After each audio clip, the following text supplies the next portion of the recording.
What's up, guys? I am here in York, Maine, visiting with the guys from Grain Surfboards. They make hollow wooden surfboards out of cedar from Maine. Let's go check out what they have going on in their shop.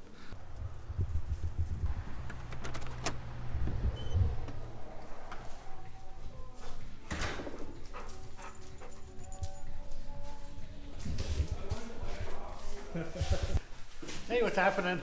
I'm Mike. Hey, I'm Nolan from Grain Surfboards. Show you around the shop where we make hollow wooden surfboards. We'll go into the mill room first, where we make all the parts. So all the boards start as basically a 3D CAD model, and then they're reduced down to frames, which are kind of the skeleton of the inside, and we basically wrap that with cedar. So once they're a computer file and they're all kind of split up into 2D, kind of the lengthwise frame and the cross frames, then we cut them on the CNC machine out of plywood, so they'll look kind of like this. Because every board is made with kind of minimal wood waste around the frame, it's less like shaping a foam board where you just take a blank and you could make any sort of board that would fit within it. It's kind of like you choose the shape kind of at the beginning, and you can't really stray too far from that. Every frame is pretty true to the shape, so if you follow it, a lot of it's already built in, which is cool. Here in the mill room is where we turn all of this rough sawn northern white cedar, which we get from northern Maine, into the different components that go around the frame. So mostly they are these book match planks. The tops and the bottoms of the boards are made out of these planks, which we glue up into panels. The other component that we make out of the cedar are these bead and cove strips, and so these go around the tighter radius of the rail, where it's a very small curve, so we need these small pieces. So very, very similar to canoe or kayak building. There's these pieces that just nest together, but they can rotate, so there's kind of a male and female side to it, so they can just stack onto each other, but also fit around a curve. To make the top and bottom panels for the boards, we'll take a few pairs of these book match planks. So each one is a pair, opens up kind of like a book, so you can open up one way or another. Take a couple different ones. You can rearrange them endlessly until you like how it looks.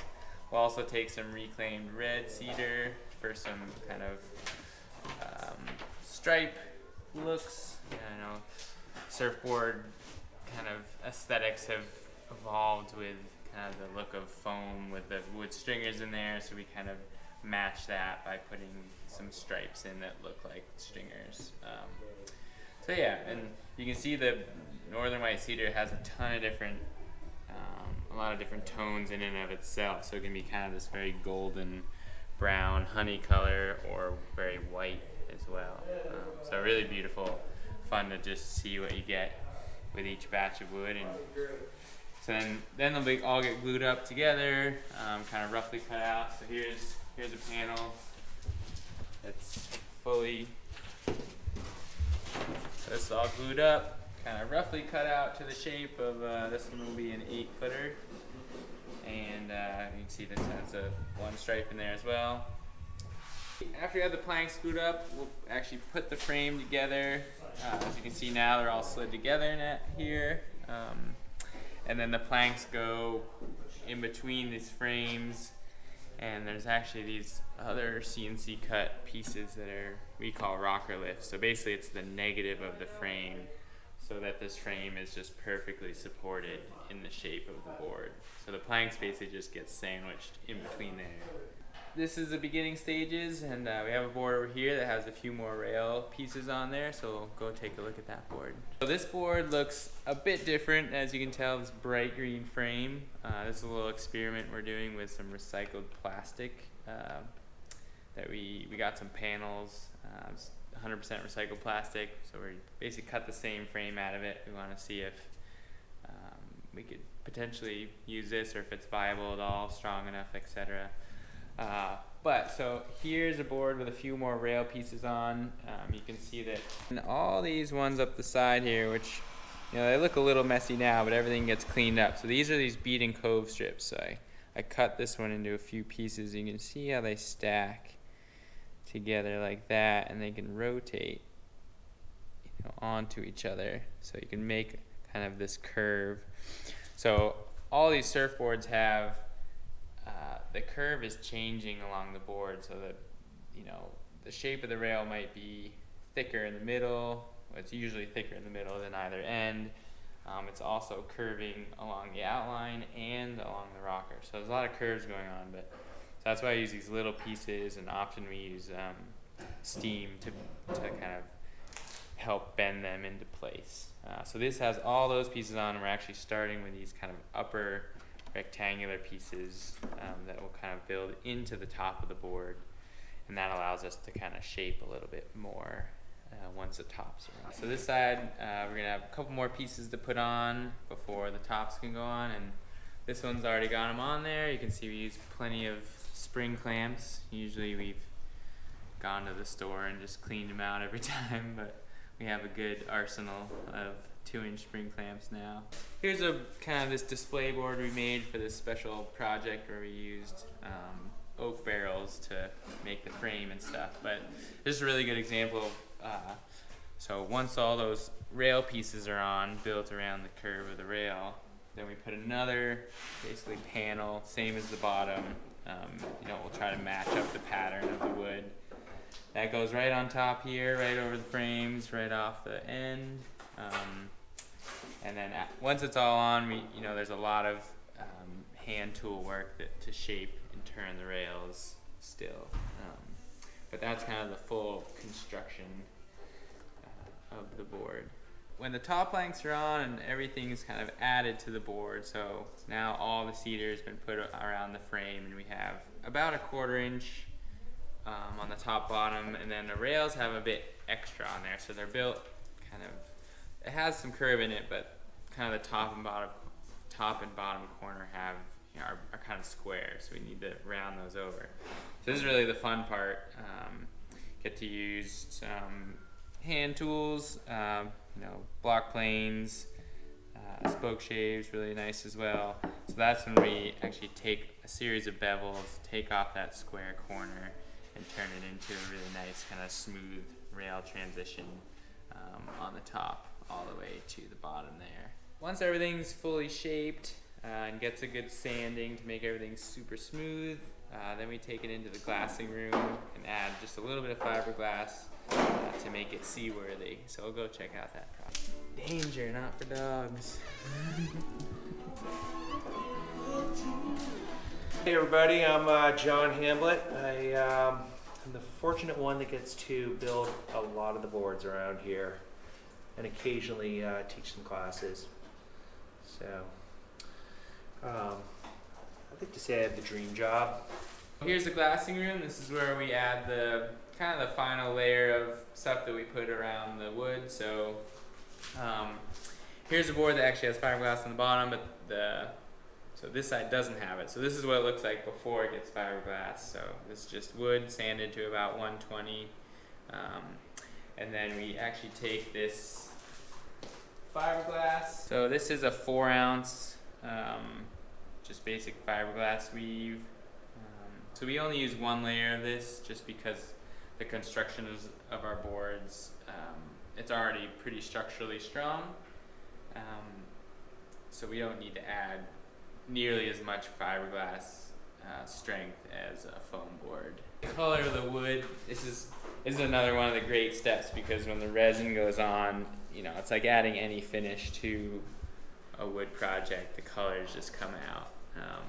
This actually has a pretty mellow tone, but I'm really excited about the bottom because it has a lot of color variation. This is called the laminate coat. So this is the fiberglass is now adhered to the wood. After this is when we add any of the hardware. So stuff for the fins, whether it's permanently attached, glassed on, or the fin box. If it gets a leash cup or a leash loop. We also have a vent in all of our boards, so that all happens now. And then everything gets sanded and you paint on the final gloss coat. So I have a board right here where we're done with that. So you can see on that one it had the kind of that texture of the fiberglass still, and this one is just all nice and smooth. So this is ready for kind of final sanding. You can see this one already has the fin hardware in there. This is a board that was built in a workshop, so we have a different brand for that. This is actually a father and 3 sons came. So I have 2 of them almost done, 2 of them I'm halfway through. Glass on leash loop. So we use the leftover epoxy from the bottom of the cup to create the mold, and then we'll take fin rope, basically, the strands of the fiberglass, and we'll actually put it on top of the mold. It's a little messy. And then once it's on and solid, then you can kind of shape it down to any shape like that you want. So that's the strength. It's like when you're The epoxy is just the mold. The rope really gives it the strength. Then I'll put a couple more right on the side once I wet out this rope. What's up, Mike? It's nice to finally meet you. Good to have you here. Can you tell us a little bit about how you got started with Grain Surfboards? Yeah, well, I started pretty kind of organically, I guess. I was a boat builder, moved to Maine from Vermont to live a little closer to the ocean and kind of be able to get in the water a little more readily. And it's kind of an out-of-work boat builder, I guess, and I was looking for something to do. And I had always thought about building surfboards.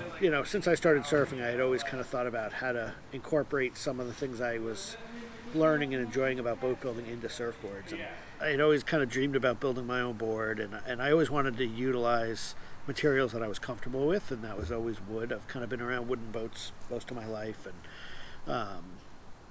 when the time came and I had a little bit of time in my life to actually try to do something and try to build a board, that was what I wanted to do. I wanted to work with wood and use some of the materials that I had been using on some projects along the way, and felt comfortable with, and felt like, for all the reasons that's great for boat building, it's great for surfboards. And this is not the easiest and most efficient way to build surfboards. There's a reason why people use foam these days. I mean, it is, in a lot of ways, it's easier to start with something that's solid and kind of shaped down to what you're looking for versus building up. It's hard to start with just air. So coming up with a way to build boards, we really wanted to kind of incorporate some of the techniques that were used way back in the day, let's say in the 30s and 40s and early 50s even, but combine that with, shapes that work today, shapes, designs that people wanted to surf. So shapes. Yeah, trying to incorporate a lot of different things, and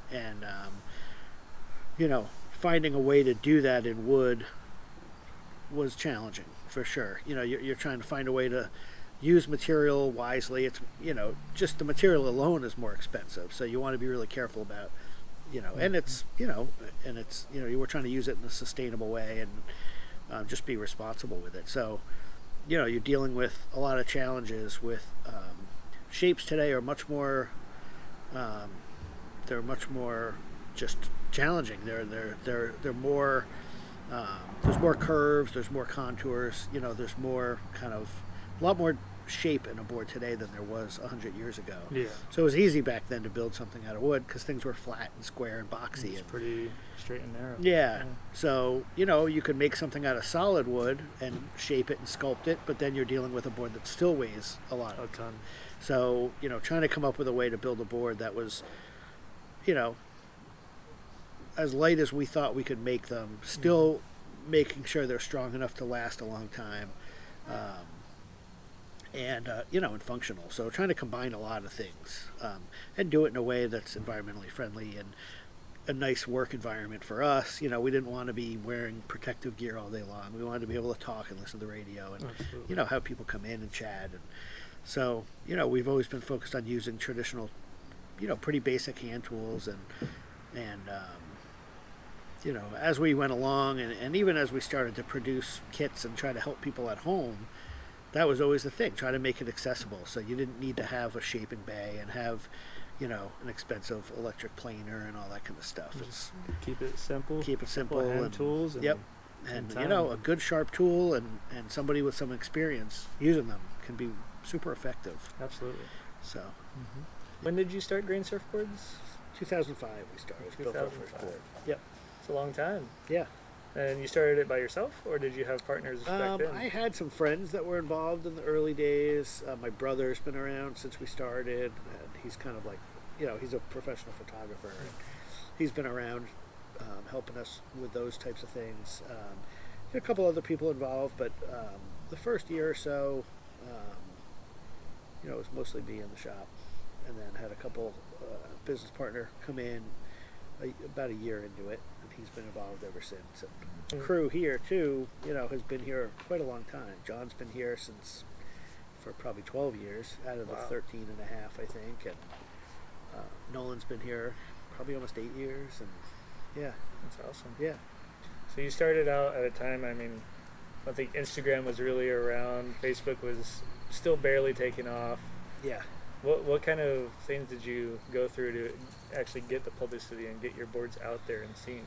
Well, one big thing that happened, just pure luck for us, was right around, well, in the first 6 or 8 months after we started and built a couple boards, we had a little bit of local press through a local magazine, and a local newspaper wanted to do a story about us. And I don't know if you've heard of Clark Foam, or if you remember Clark Foam. Yeah, I've heard of Clark Foam. So Clark Foam supplied, you know, 90% of the foam blanks to the whole industry, you know, worldwide, really. And they closed their doors. This was 2006 or 2000, somewhere right around there. They just decided it was time for them to be done. There was a lot of challenges, you know, changing environment and things like that. So they shut down, and that like put the whole surf world kind of In on shock. its head. Yeah. And all of a sudden, I think people kind of like opened their eyes to how bad foam was, you know, especially then, and most surfers think of themselves as pretty, you know, environmentally minded, and you know, all of a sudden you're on this thing that's pretty toxic, and Yeah, a isn't lot of designed people to don't really last a think long about that to time, begin and- with. Yeah. So we were just getting started, and you know, we were just kind of lucky. Like there was stories about Clark Foam, and then there was people were looking for any type of story about like, well, what's the alternative? You know, what can people really be doing? And here we were just like starting to build a few wooden boards in Maine, you know, and it was a real novelty idea, and that helped us a lot actually. Yeah, we Right. had some good press after that, and you know, not that we ever thought we were going to control, you know, 90% of the industry. That was never what we wanted to do, but certainly was a good boost for us. Definitely. It was pretty overwhelming, honestly, because you know, in within a few months, really within 2 weeks of when that Clark closed and a bunch of stories came out, we had like a dozen board orders from people That's all a over the lot. world. That's amazing. You know, we had Yeah. stories from the Middle East to Hawaii to California, and you know, it's going back a long ways now, but it was just really interesting how that all kind of happened. And we weren't ready to produce a lot of surfboards. You know, Yeah. we were still in my basement, you know, working in super cramped little space, and didn't really even have the process figured out at the time, you know. You're just going with the flow. Just going with it, yeah. But, you know, we spent the first year or two really working on the process and trying to find ways to just refine it. And, you know, again, because of the way we build our boards, there's a lot of design that goes in before you even start. Create the inside before you can build the outside, and that's really hard to do. You know, it's hard to envision how that all happens. So, you know, we used to do it a lot like the way you'd build or start designing and building a traditional boat. You know, where you actually draw it out, loft draw it all. out and loft it out, and you know, do tables of offsets, and you know, try to transfer everything onto plywood. And so yeah, we were drawing templates, you know, outside on the deck of the house with nails and battens, and you know, that's how we were doing it. That's amazing. It was fun. It was really fun. But and now you have the 3D time-consuming. software. And now we have 3D software. whole new and- learning curve. Yeah, totally. But we also have somebody who knows how to use it, so I'm Yeah. not the one doing it. But yeah, it's taken along, a lot of years, but we've put a lot of effort and a lot of resources into that whole back end, computer design side of things, and we just got a CNC machine, so now we can cut our own internal frames, and we can R&D and prototype things a little faster. It's all just testing out things that we've dreamed of that maybe for one reason or another we haven't had the time or the means to kind of try them, but we're trying to put a little more emphasis on that stuff these days. That's really cool. Yeah. So what do you have available to the public right now? You're doing workshops, you're selling kits, you're selling finished boards and commission pieces as well? Yeah, I mean, we've always, like, the custom surfboards are always that's like the core of the business. But, ever since it was so hard to start back in the day that we always felt like, okay, once we came up with this process that we really liked and seems like it's really kind of a smart way to do it, we thought, why not share this with people? And, back in the day, everybody built their own surfboards. There was a time 50 years ago that you couldn't go to a surf shop or a shaper and just have them make you a board. You had to kind of make your own, chop down a tree, whatever it was. So we thought, hey, this is cool, this is fun. We love literally every board we build is like just as fun as it was back then, and why not give people the resources to kind of get back into that. So when you build your own board, you certainly have like a whole different appreciation and sense of pride, and it kind of changes the whole experience every time you surf. So we've always been focused on trying to enable people to do it themselves. So kits we've sold surfboard kits for a long time, since first year or so. Those are like all the material, everything that goes into a board with instructions, everything from the frame to the planks, all milled up, ready to glue, all the glues and hardware and resin and everything. So it's generally pretty much you got everything you need to build that. Yeah, you need tools, you need space, and you have to build a couple things to work on, kind of like sawhorse type things, and so it's not a weekend project. It's something you should plan on taking a month to kind of pick away at,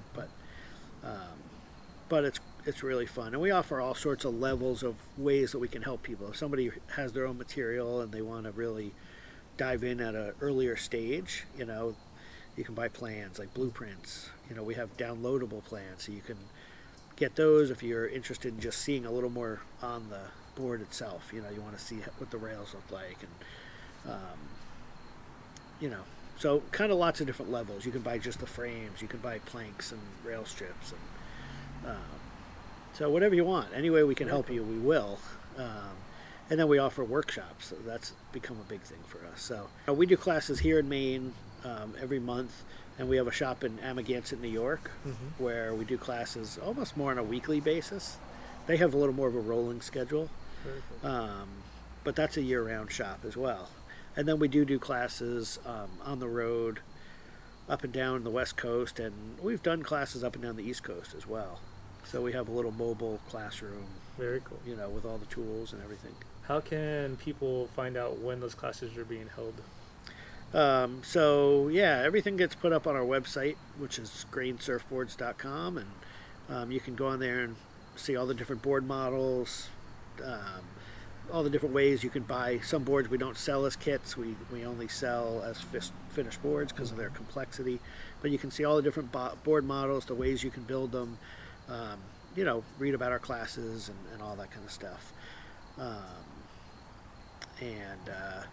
We have some pretty neat things on the website where we have like a 3D modeler, so you can actually go into any board and open it in. Oh, that's awesome. And actually control the board and spin it around and check out the shapes from different angles and things like that. So some good features on it. Because it is a little more involved than just creating a new template and dropping it on a, foam blank.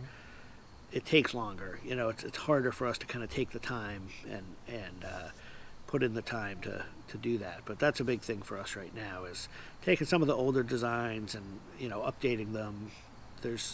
You really kind of, the surf industry changes, people's needs and demands are always changing, so really trying to put in some time to create new shapes and new sizes, and try to build some capabilities where we can scale boards. If we have a board that's always been a 6-footer, but somebody wants it as a 5/6, boom, we can hit a button and make that happen. And so we're trying to put a lot of effort into kind of the technology and almost like the back end part of the process. The woodworking part, we've got that down, but trying to really dial in the computer part, the design, technology. That's a big thing right now.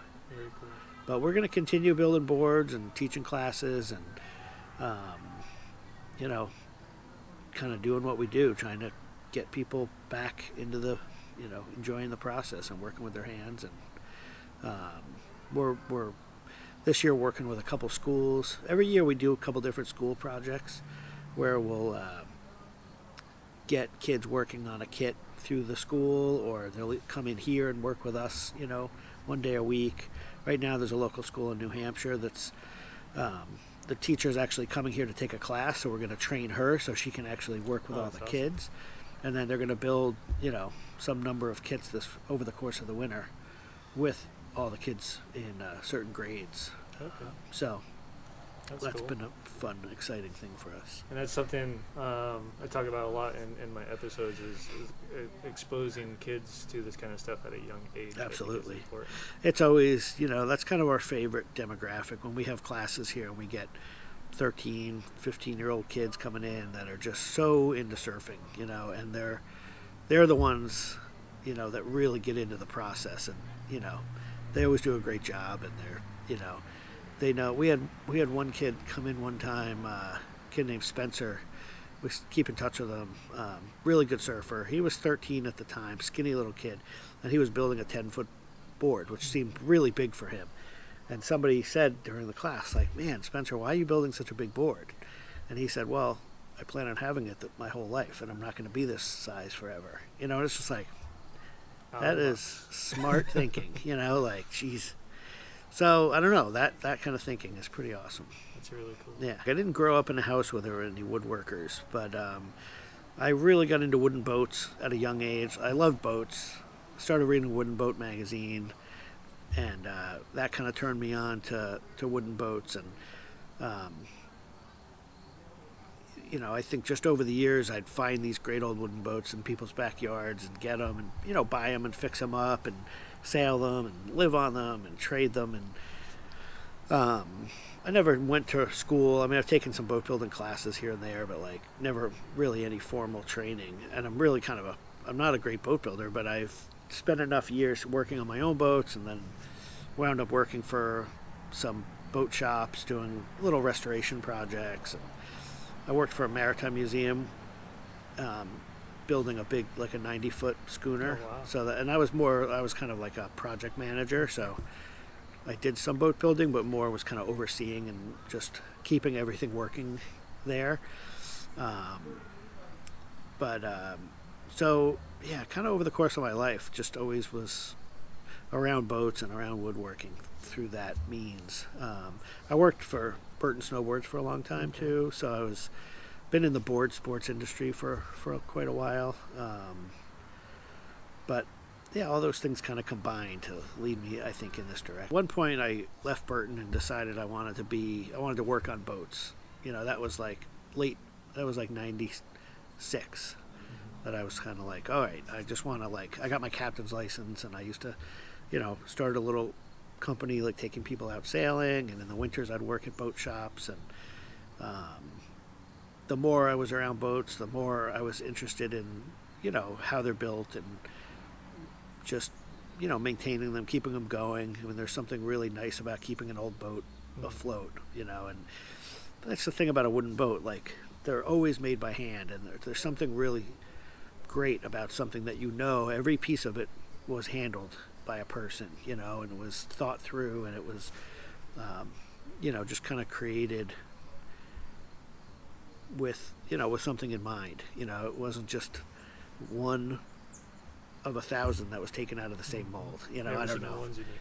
Yeah, everyone's unique, and so that was inspiring to me, and Yeah, I think when I moved to Maine, I knew that I wanted to stay working as a woodworker, and ideally working as a boat builder, and yeah, that's kind of Grain just kind of grew out of that. I didn't move to Maine to start building surfboards. I moved to Maine because I wanted to live in Maine, and the surfboard part came after that. And I'd say we use the wood we use because we're in Maine, but kind of living somewhere we wanted to live came first, and then figuring out how to run a business around that kind of came second, and so quality of life for sure, no doubt. I've been in, we grew up spending a lot of time in Vermont, and I'd say most of my life we've been in and around Vermont, cross-country skiing and snowboarding and hiking, and just always had a love for New England as a whole, and Vermont is a special place, but I knew I always wanted to be closer to the coast. I mean, we grew up near the ocean down in New Jersey, and so I always had kind of a love for, for the ocean, and so it was like Vermont and the mountains, Maine and the ocean, and it's just time to try something new. And I think when we moved here, we always thought it was kind of temporary, that it was just like go down and do it for a little while and where to go back. But this is a great place to be, and it's a great place for a business, and the surfing is great, Yeah, so how is the surf out here in Maine? It's great if you don't mind cold water, And sharks? It's not bad. It's definitely, there's worse places. There's a really cool story. Before we head into the shop and get to work, where can people find you? Well, we are on a website, which is grainsurfboards.com. You can find information about our shop in Maine and our shop down in New York, plus our mobile classes that we teach up and down the West Coast and some other great places. Instagram, grainsurfboards.com, Facebook. We have a YouTube and a Vimeo channel as well that are worth checking out. But definitely sign up for our newsletter on our website, and send us an email if you have any questions, if there's anything we can answer. Cool. And I will also include links down below in the description of this video of where you can find Grain Surfboards and learn more about their story, and maybe even sign up for a workshop in the future. Anyways, guys, thanks for watching this video, and please subscribe and share with the rest of the world. Let's Thanks, get to Bill. work, Mike. Yeah, you got it. Cool. Thank you very much. Thank you. Okay.